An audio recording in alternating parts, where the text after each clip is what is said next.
Chainsaw Man, a series that was originally published in December of 2018, as a manga has largely grown into one of the most popular anime of 2022. But why?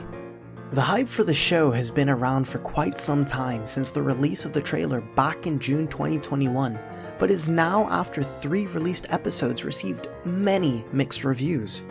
The character design and premise was freakishly good, consisting of a lonesome kid working for the Yakuza as a demon slayer to pay off the debt his father left him with his partner being a dog-like demon with the attached ability of being part chainsaw, as well as the title of the show being Chainsaw Man, this is a dead giveaway.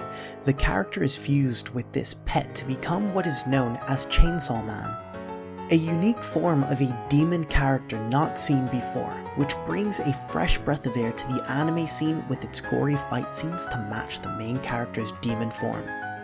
With the manga not being too far ahead, this caused people to worry that the anime will not be able to carry out the series to the best of their ability, but so far, the entry episodes have proved that it is a possibility despite the claims of terrible CG and a lack of strong motif.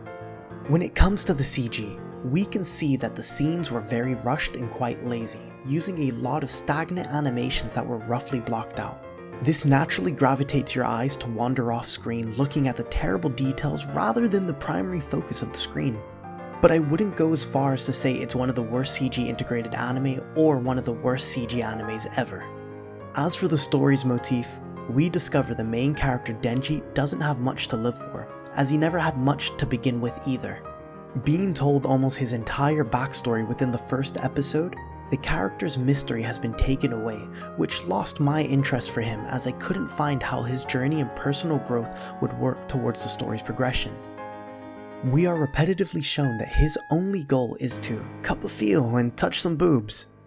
An inappropriately funny motif which makes his tenacious personality even better, but allows for a boring and predictable behavioral pattern, similar to characters like Sanji from One Piece, but far less distinguished and developed.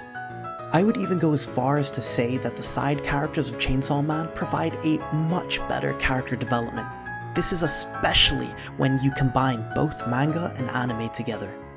As well as the character development, I would definitely say that for the design of the characters, the fights are quite lackluster. With so much animation possibility, I feel that the Chainsaw Man anime should be able to express a new dimension in immersion that the manga could not do, but unfortunately, we are given a lot of blood and gore with poorly choreographed fights that don't seem to express much of the character's nature and essence.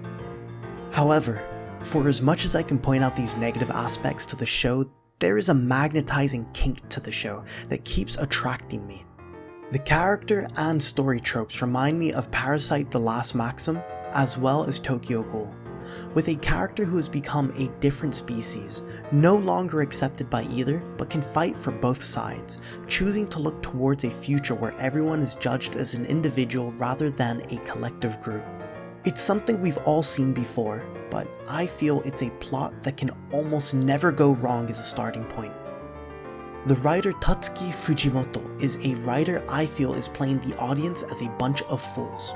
The show seems almost too simple, yet we can see there is a large amount of symbolism hidden across his work, providing references to pop culture, film, and anime.